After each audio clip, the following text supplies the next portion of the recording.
United States of Lead is an informative podcast that may contain sensitive material and the occasional F-bomb. Listener discretion is advised.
Welcome to the Cult of Corporation, a spinoff from Andrea and Paul of the United States of Lead, where we dive into the cult-like mentality of corporate America. This week, heads up, you might hear some background ambient music because my daughter is home during recording for this one.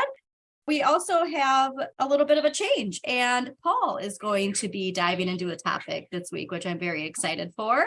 Well, I'm really grateful for the ambient music because it'll cover up the occasional running water and the general sounds of the basement that I find myself in. Moving offices, so... We're fine. Okay, well, We're all fine. Everything's fine. Everything's fine. Great. It's the dog in the cafe with the fire. It's fine. It's fine. Anyway, so what are we talking about? This week, I thought we would look at the insane week that cryptocurrency has had. It's all around someone named Sam Bankman-Fried. Is this the 28-year-old? So this is that guy, the young guy, richest person in crypto. Oh. But before we jump into him, this has just been a crazy year for that industry, which... And if listeners don't know, you follow this closely and you know a lot about it where, I've invested $50 and I just looked and it's now at $17. I'm sure it's just going to keep going down, but you actually know. What did you invest in? I did it through Venmo, just Bitcoin. Bitcoin, okay. BTC. Sure. Because it was the only one that I knew the name of. And it should be safe. It's just the Wild West. I don't know. It's weird. Yeah. So since we may not know a lot about crypto, not a lot of people are into it compared to other investments. Yes. I just want to tell you a quick story. Yeah. And this story is about a guy from South Korea, and he's super smart, and he's Stanford educated and worked for Apple. He worked for Microsoft. And he came up with this really cool idea, this really exciting idea. There's a thread throughout the entire cryptocurrency industry of self-governance. That you should actually own your money. You should be able to make a payment or transfer your money without a third party. You don't need to have these banks that are like holding your cash. And then really, of course, banks have what's known as fractional reserve lending. You can deposit $100 to a bank. So I deposit $100 to a bank and a bank can lend out $90 of my $100. Yeah. And when there's a run on that bank, when everyone wants their $100 back, suddenly they don't have that. And that's not news. That's not illegal. In fact, it's incredibly legal. And it's the basis of our economy. Yeah. So getting away from all that, getting away from all of this third-party regulation and really being free with your personal resources. Another thing you would own is your own data. No one would be tracking your digital movements. You've got some money in Bitcoin, which is this investment that can expand, and you want it to expand. It will expand. Of course, it will contract. But Bitcoin... I can say, though, it's never gone above the 50. I've never made more than what I put in. Yeah, no, I totally get it. Because I've been keeping track to take it out. I'm like, I can't take it out until it's back to what I put in, and it never has been. A lot of people have found themselves in that position where they're That's definitely why I only underwater. did 50. Okay. So not a lot of people are in this industry yet. Like, how do you even buy a Bitcoin when you're not on these exchanges? And I would have bought Bitcoin in '09 had I known how to do that. I just didn't know how to set it up on a computer and have a computer Yeah, running. And I mean, I would have bought it in '09, but the reality is I would have sold it in like 15 when it was like when it was the $12. high, yeah. Yeah. Hmm. Like, oh, I bought it for 30 cents and now it's $12. Like, Yeah. Bitcoin is this thing. They talk about it being a store of value, Hmm. but there is a kind of holy grail in cryptocurrency called a stable coin, which is a crypto that's pegged. So this what some token that's pegged that's connected to some external value. So really, like if there's a stable dollar, be like, okay, we're gonna take this token and we're just gonna peg it to the dollar. So this token will always be worth $1. And this guy from Stanford says, he's like, hey, I came up with this idea. We're going to use an algorithm. So when the amount of people buying dollars exceeds the dollar, this is super high level overview. When the amount of people buying that dollar goes up, we're going to basically take that money and then use that when it starts going down. And he had a novel way of doing this, and he made a thing called Terra Coin. It was connected to something called Luna. So Okay. really quickly, like Terra was the thing that was always going to be a dollar, and then when it went up, it was connected to another coin called Luna. They would either burn or print Luna to balance out the value of this $1. So then you could use Terra as a dollar. You could buy it and you could make transactions with it without a bank. To do this, that Luna coin, it would expand in value. So Luna went up to, I think, $120 a token. Wow. And the idea was it would keep increasing in value. So it's like the Earth and the Moon. There's this like Hmm. gravitational relationship. It would keep increasing in value the more people used the stable coin. Yeah. There's some other things involved with returns. It was connected to another protocol, and you would get 20% return on anything you basically like saved. You could stake your coins, and you would get these huge returns.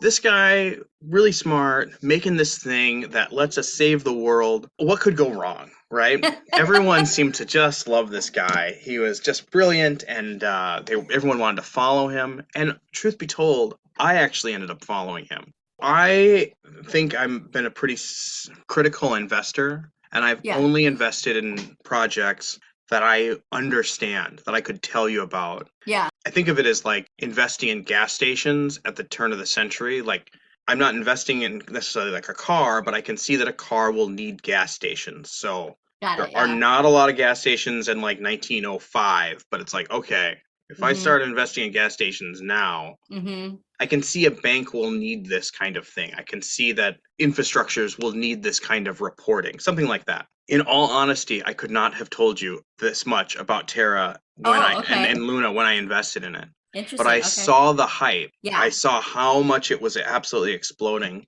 And I'm just going to share my screen. Yeah, please. So I get updates. I watch things on YouTube that are like market updates or whatever, or market news on crypto. And during this time, everyone was talking about all these investors who are just dumping cash into the Terra ecosystem. This is the one that really got me. Let's see if I can. Look how nice this looks. Oh man. Oh, Yeah. this looks like there's so many things going on with it. How could this fail?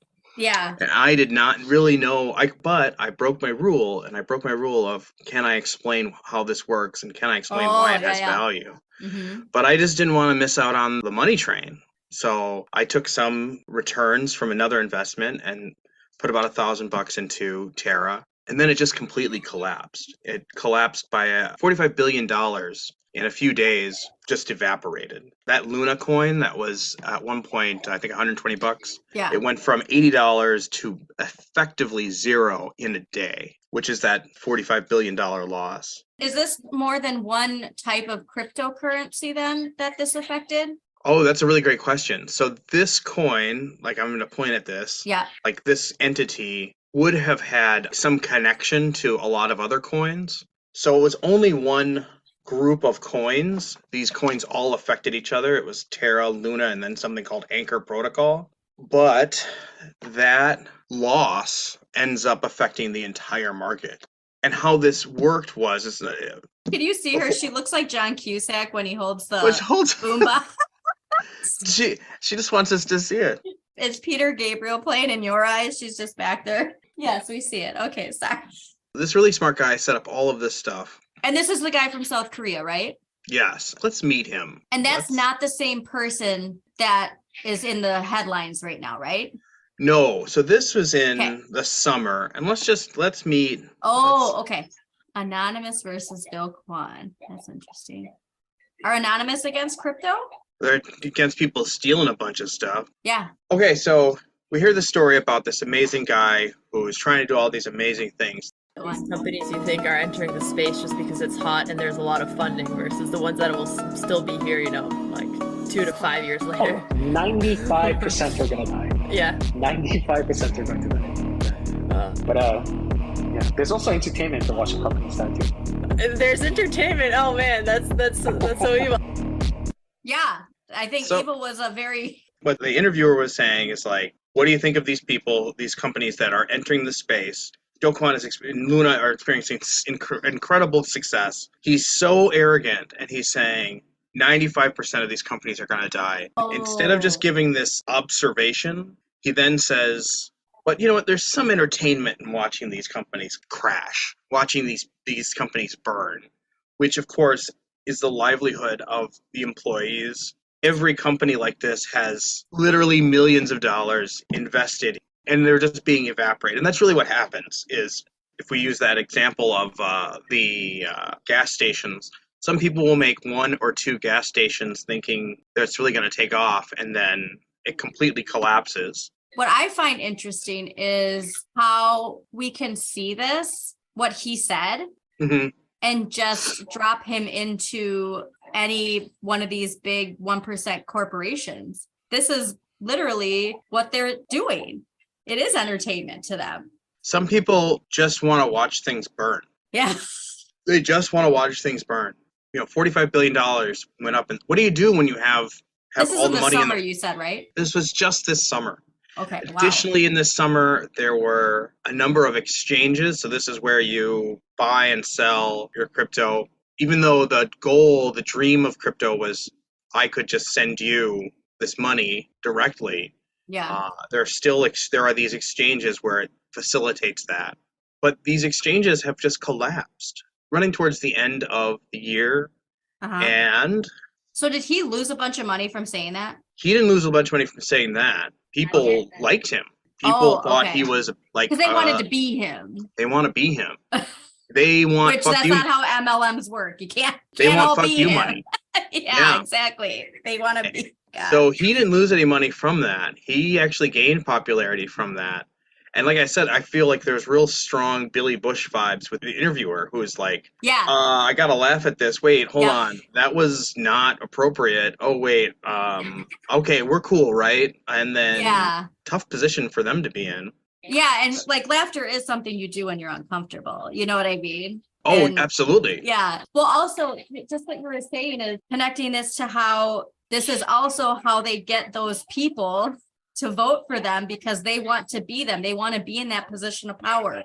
Yeah. Like you said, they want to be the ones doing that. But guess what? You're never going to be in that position because that's not how this works. Yeah. In this scenario, y'all can't be at the top. It's the same dynamic as corporate manipulation with certain sector of society. So you would think that we went through this insane summer. Yeah. Retirements are gone. Ugh. I'm sure marriages were wrecked, and I know people lost their lives. People took their own lives.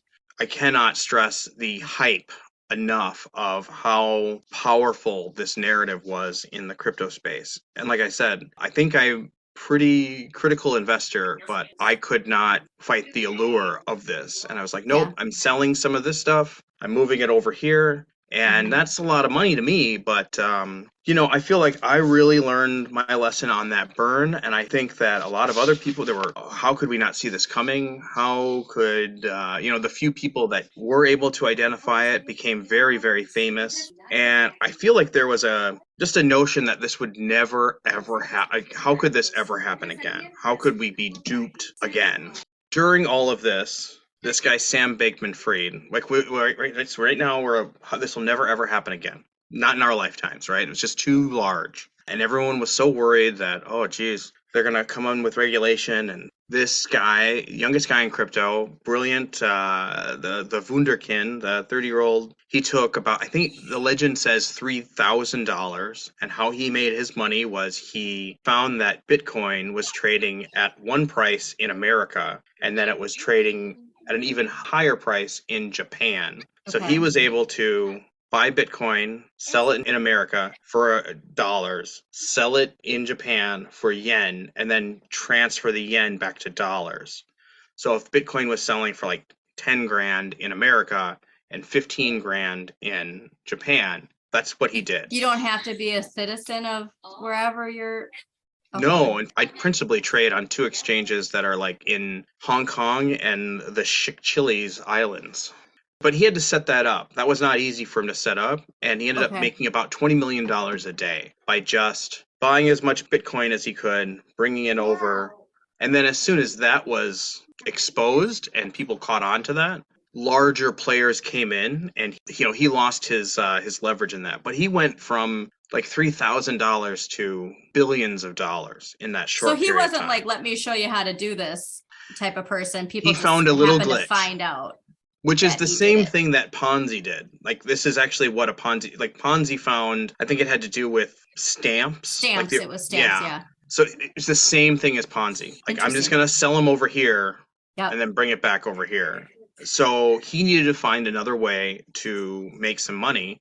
And he established a company called Alameda Research. And he made his own exchange called FTX. Okay. And that's what I've heard. That's the only thing I've heard. Yeah, he went from about $3,000 to $20 billion in about 3 years. And during this time, he became known as like the most generous person in business and the richest man in crypto. He created something called effective altruism, which is what he said was, I'm just going to make a ton of money and then I'm going to give it away. I want to give away like 50% of every single dollar that I make. Everyone's like, oh. He gave away a lot of money, and we'll talk about that in just a second. Okay. So here's how he did this, and people called it dark magic. What he was doing was just dark magic. It's not illegal theft. He makes FTX, and he makes another separate entity called Alameda Research. Okay. FTX ends up loaning Alameda Research a ton of cash, right? Okay. So this is real money going to Alameda Research that this he feels started. Like the Koch brothers starting Americans for Prosperity. I take that back. This sounds like Ron Johnson's dad.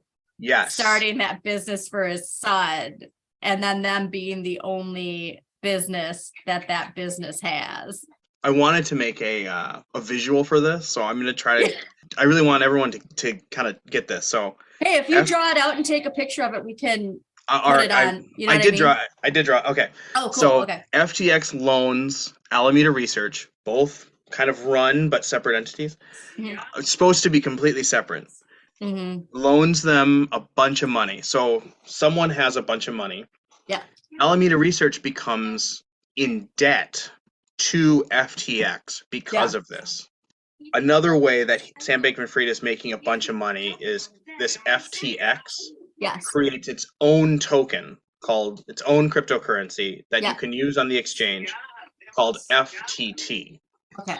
Like I said, FTX, the exchange, loans this separate research company a bunch of money. There's air quotes there in case so people know. Alameda Research becomes in debt to an outstanding debt to FTX. So in order to pay that back, it pays them in FTT tokens. It'd be like a bank loaning itself its own debt or its own investments. Like it's so they pay the company back, and then that company ends up losing because they're paying them back. FTX extends a line of credit to Alameda Research. So Alameda Research can draw from its own repayment of this debt, and that line of credit, that's what was backed by the FTT tokens. So where does that money go? Okay, so Alameda Research it's a big circle, really. It's a big circle of debt and repayment using tokens that are made up. Yeah. So with the money that they were circling, they did a ton of advertising. They did. Oh. Larry David did a really expensive commercial for them. For the Super Bowl. For the Super Bowl. That's the crypto that he did for the Super Yeah. Bowl? Oh, I didn't know that. They put a bunch of money into the FTT token. Another thing they did was bail out a bunch of other exchanges. So they either outright bought some failing exchanges. Okay. Or they bought controlling interests in a bunch of other exchanges. Okay. So everyone is like, wow, this Sam Bankman-Fried or SBF, he's such an altruistic person. And then the other big thing he did was he donated. But he's really trying to have a monopoly. He is trying to have a monopoly. And the other thing he learned did with from this, corporations how to. What's missing from this then? If he's buying all the competition, what else does he need to really get a monopoly?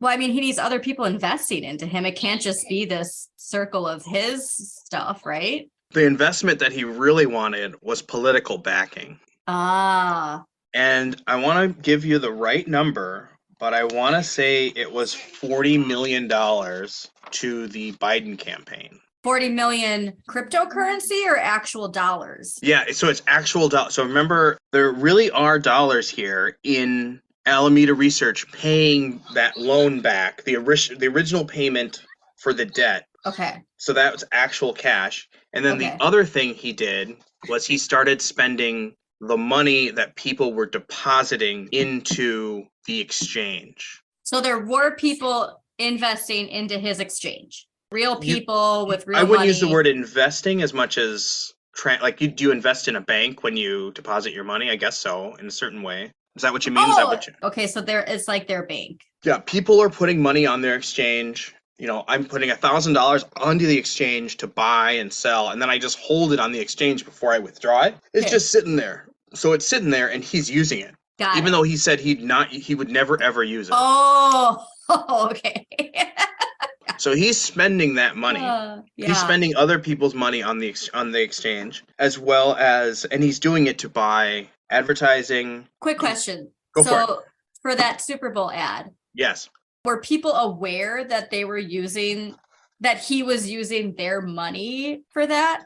Oh, absolutely not. Okay. Absolutely not. Okay. No, and narcissistically, this week, I mean, it's supposed to be a whole show on just his tweets. As all of this is unraveling. He's tweeting while this is happening?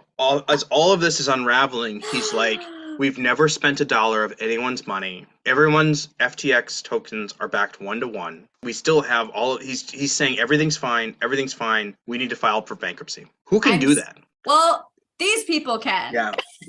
That's so frustrating. He's just going to be able to, because it's his business. It's not him. He's going to walk clean from it because it's his business. Yeah. So that's something I eventually want to get into is bankruptcy, like personal bankruptcy versus business bankruptcy, and the absurdity of individuals getting, like we kind of talked about it when we talk about corporations and like corporations being people, but other people actually have to face consequences, but businesses don't. I'm tired of that. So he's tweeting all this stuff. He's got the social capital because everyone's saying he's this unbelievably generous billionaire. He's buying up all of these failing organizations. He's so Elon Musk. He's trying to save the industry. In addition to all of that, he's also garnering political capital. In addition to the social capital. The Washington Post writes, he was using his newfound political clout to sell Washington on a regulatory regime that promised to work to his advantage. Sam Bankman-Fried says, outside of us, there weren't really many people engaging in political policy. I think that means we have to do a better job as an industry, more generally engage. So he's saying, like, there's not enough people engaging. We really need to do more of that. And I feel like that's something a narcissist would say, where it's like, clearly I'm engaging. I'm not the problem. You all are the problem. So this is a really great strategy here. This is also from the Washington Post, the same article. In March, he appeared at the House Democratic Retreat in Philadelphia with his arm around House Finance Service Committee Chair Maxine Waters. In April, he turned up at the office of Caroline Pham a Republican member of the Commodity Futures Trading Commission less than a week after she assumed the post. So he donated $40 million. He was going to donate $40 million to the upcoming political cycle, the 2024. Okay. But he was one of Biden's largest donors in the last. He was the Koch brothers of the Biden. He paid for funding. like last minute ads in a lot of swing states. Interesting. So what I'm reading from this is he's paying these Democrats, and he's actually giving cash to these Democrats, but then like cozying up to Republicans. Yeah. And it's sort of like, well, I mean, you don't need to pay both sides because you can always take that money away as a way of leveraging for the Republicans. Yeah.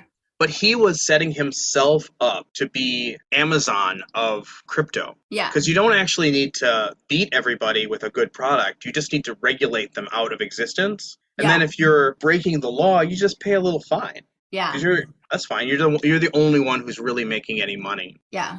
Let's look at why are people buying into this? Yeah. How much did he lose in a single day? It was like 28 billion. Yeah. 28 billion. He went from a billionaire of like 28 billion to 900 million. Okay. Still like a lot of money. It's just so insane about it. It's like, okay, but like still a millionaire somehow. Yeah. I just love his hair. Like, so people have been posting this to like New York Times and Washington Post. Yeah. Because not only him, but Elon Musk. And people are saying we got to get rid of this illusion that being ultra rich means that you are this ultra genius. Yes. Like that there's like that this notion that these people accumulated their wealth by being the top of the top intelligence. A bunch of money does not equate to being super smart. So here's Tony Blair, Bill Clinton, and then Sam Bankman-Fried on a stage. And look how he's dressed. Yes. I love it. Those shoes. That's like middle-aged man running his errands. Oh, yeah. I mean, but everyone said like, oh, he's so relatable. And he's so relatable. And then there was this big thing about how he drives a Toyota Corolla. They're calling him the Warren Buffett of crypto. He's just so brilliant and he's so humble and he gives all his money away. Who's they though? Oh, like what? Do you know what I mean? Like, where are these things coming from? I don't know, the blogosphere. I mean, how do we know that he's not like paying people to say things? Do you know what I mean? He was on Meet the Press and they were saying this. He was in front of Congress. Congress asked him to come and talk about. But did you just say how he gave 40 million to? Exactly. So that's the point. Exactly. So everyone's saying, let's watch this one first. Yes, everyone's please. saying like, how could we? When was this? When was this? Yeah. Earlier this year. Okay.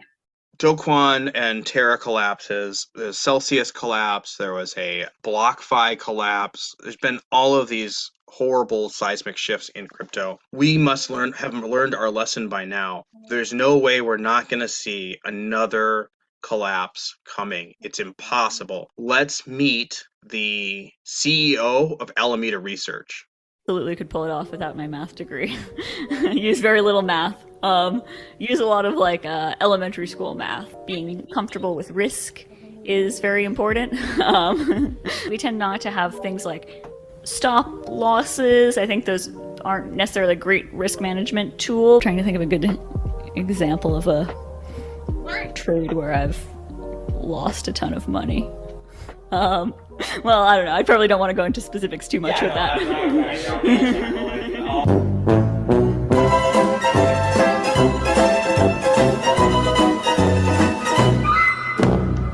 my God.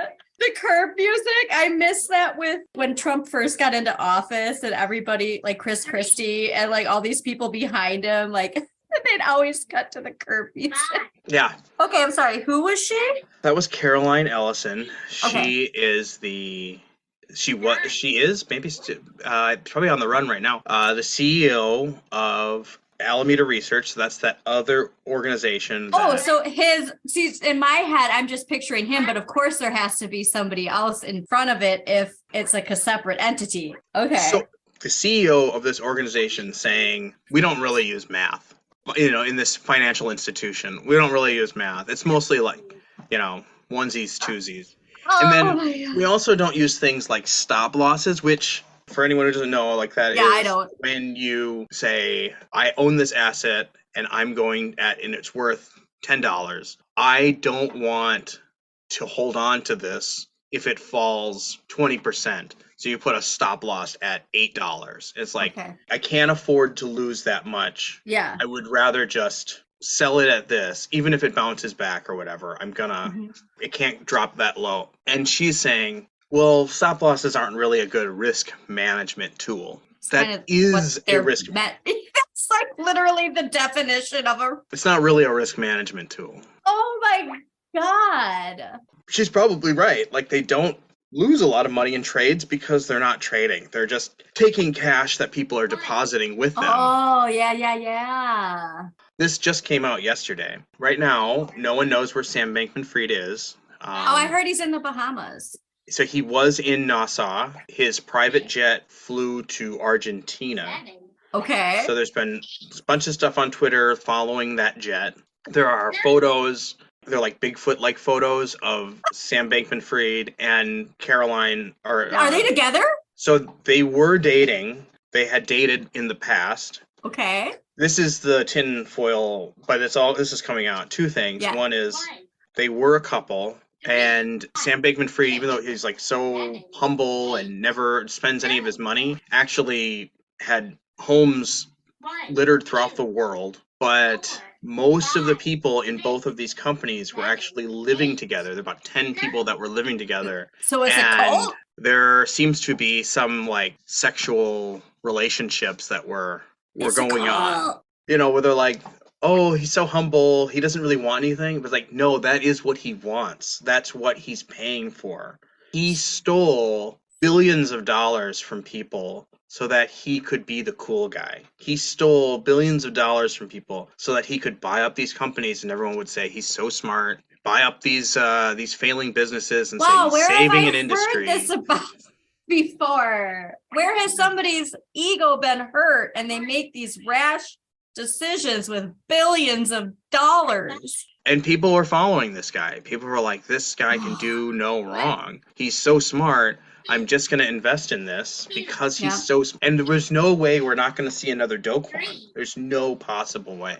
Yeah. And then the other crazy thing that happened is FTX, the exchange, was hacked on Friday. So there is still money in the exchange, even though it's about to go under. There's still cash in it. Like Twitter? Yes, like Twitter. They're crashing at the same time. They own computers, right? Like they own more money than they have, but they own things. It was hacked, and someone took, I think, like $60 million. I'm making this number up, but it was millions of dollars. It was him? They can't prove that it was him. Oh my Lord. There seems to have been a back door to the company's like servers, and that he had access to that no one else knew about. He's the Kaiser Soze. Sort of, yeah. Next time we see him, he's going to have a completely like shaved head and like dressing in a suit with fancy shoes on his yacht. Right. Drinking mimosas with his girl.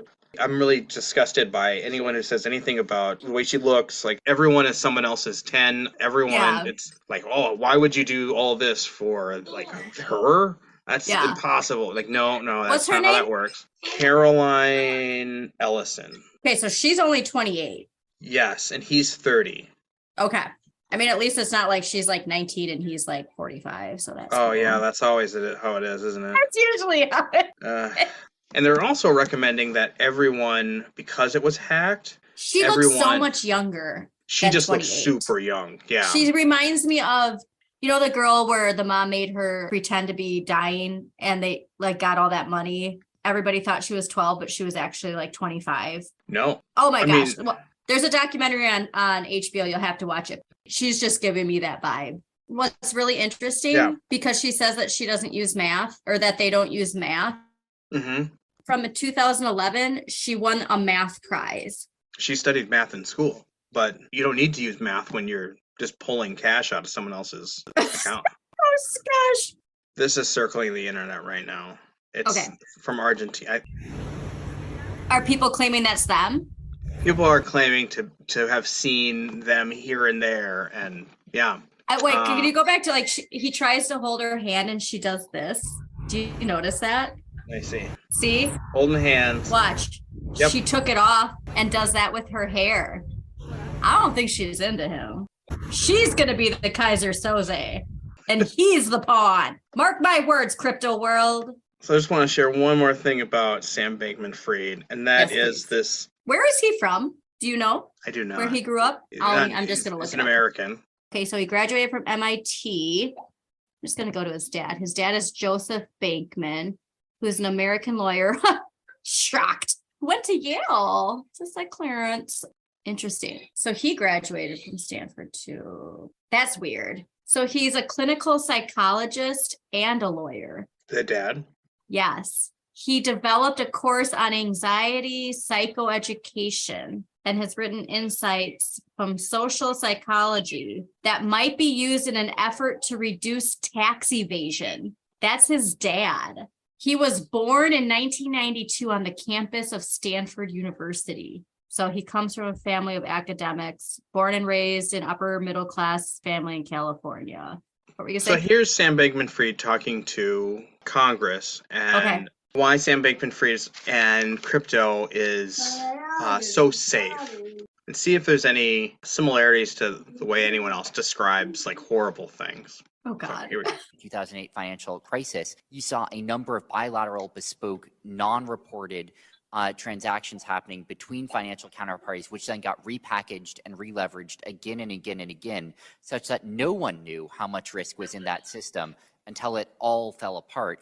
If you compare that to what happens on FTX or other major cryptocurrency venues today, there's complete transparency about the full open interest. There's complete transparency about the positions that are held. So he was stealing money at this point. He was taking money from investors. So he's literally saying, I'm actually doing this right now, but I'm telling you that it's not happening. He's repackaging debt. He's describing the 2008 financial crisis and basically doing it. And that's his playbook. That takes some BALLS. I'm just spelling it because she's here to sit there and be doing it while you're explaining how bad it is. Wow. So he's the expert on this, and he alone can save the industry. My Lord. So I can't stress this enough. The financial and political machines were looking to this guy. Yeah. So it's like, how can we appropriately regulate this industry? What organizations do we need to support? What organizations do we need to let die? Are there organizations that we need to actually rail against? And they did this, and there's a notion of like centralization and DeFi, or DeFi is when there are no leaders, there's no one really in charge of an exchange or something that every actor participates in equally. He was trying to really destroy this idea of like decentralized finance. I mean, maybe he could have gotten away with it if it wasn't for a few things that went wrong. I just got to go back quick to him talking with like these Republican people. Mm-hmm. And what I was saying about Elon. Yes, and same taking thing. away the credibility. Elon taking away the credibility of Twitter, the social network Twitter, and this guy taking away the credibility of crypto. Okay, I'd like to know, how is this working against? So it's working against corporate America's structure, like with banks and where does bank money go? And like if this is going to take away the power of the banks, that takes away the power of certain institutions. Yeah. The theory, the tinfoil hat theory, which we were going into some pretty good stuff earlier, and I was worried that if we got on this track, it would sound just totally out there. Yeah. But the blockchain technology and blockchain-like technology is pretty impressive, and it will help companies make more money. Mm-hmm. But in order to do that, they need to open up opportunities for a lot of other actors. In order for this to work, they got to widen the door. So what a lot of people are saying, and I don't think this is too far-fetched, is the SEC and the powers that be are slow-walking this. Big lawsuit right now with a pretty powerful, pretty established cryptocurrency that could revolutionize how banks transfer money. So if I just want to send you $10, it's going to cost me, like $12. And then it's also going to take about 3 days for me to send that to you through the SWIFT system, through the banking system, from my bank to send it to your bank. But there are cryptocurrencies that can do that within 3 seconds. Yeah. And meet all of the regulations. In order to do that, you have to say, like, okay, this happened, this happened, this happened. It can do all of that within its system, functionally instantaneously. So how do banks make money off that? How do banks make money off all of the money that they're transferring and holding and all the fees? Those would all disappear. Mm-hmm. So companies would benefit, individuals would benefit by not having to pay all these fees and having this boost of liquidity. But banks are holding on to that. That's 3 days that there's $10 times however many billions. That's in limbo. Mm-hmm. What are they doing with that? They get to hold it. They get access to it. Mm-hmm. That would go away. So who's stalling on this? And why isn't this being readily adopted? It's because they're trying to figure out how they can keep that door closed as much as possible. Yeah. If you weren't weary before, you definitely would be now if it's this easy to say you're going to do something, but not actually do it. But that, again, that's what corporations have been doing this whole time. Yeah. So, yeah, you can focus on this guy because of the amount of money it is, but it's like, look at how many people are, getting poisoned and dying, and nobody's batting an eye because of the things that corporations do, because there's no regulations to prevent them from doing so. Right. So if it's illegal to do this DeFi thing, like, so if they make it illegal or functionally impossible to do this peer-to-peer, person-to-person trading, they don't allow that. And they can do that. They're trying to do that right now by saying that if you trade personally, then you become a broker and you have to pay taxes on each one of those trades. And you have to not just pay taxes, but you would also have to register each one of those trades. So that means that, like, if I were to buy a Snickers with Bitcoin, I would be a broker and I'd have to register that and know the information of who I'm sending it to and record that. They would have to do the same. And then I'd be fined if I didn't. So then who can actually do that? Only huge corporations who are talking to other huge corporations. Yeah. But, and just bringing this back to the cult of corporation, this is someone who's clearly has narcissistic tendencies, someone who is willing to step on the necks of people that trust him. He's made this group of people, of followers, that will believe what he's saying and apparently do what he needs done. He can lie to people up until the point where he just needs to dip away. Well, going back to quick too, what we said about as far as who's susceptible to a cult, when I think it was our first episode, anyone is susceptible to a cult. So think about the people that he garners in him and her, because they do not look the part of an Elon Musk or a corporate, suit and tie. And, oh my God, he's just like me. So there's no way he would do this to me. If ever there was a year, if ever there was a time where we had been educated about what a scam looks like, it was 2022. We know what a rug pull looks like. We know what a bad actor looks like. These are the prime times where they come out too, because we're most susceptible to fall for it because of fear and desperation. That's how they always get pulled in, fear and desperation. So this is retail investors. These are people working at 7-Eleven who want to make it big. Yeah. But these are also politicians. It's everybody. Anyone is susceptible. He doesn't look like. So yeah, he can pull him in on all sides because he doesn't look the part. He graduated from MIT, and it's he's just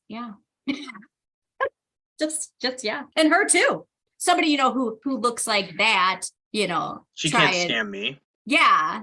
Well, I think that is all the time we have for this week's episode, but I hope that, if we do have an update on this, obviously there will be eventually updates on this, and I'm sure it's going to be an onion where there's things that are coming out. I do want to look at, their history. That's very interesting about his dad. The fact that his dad is not only a lawyer, but a psychologist or psychiatrist.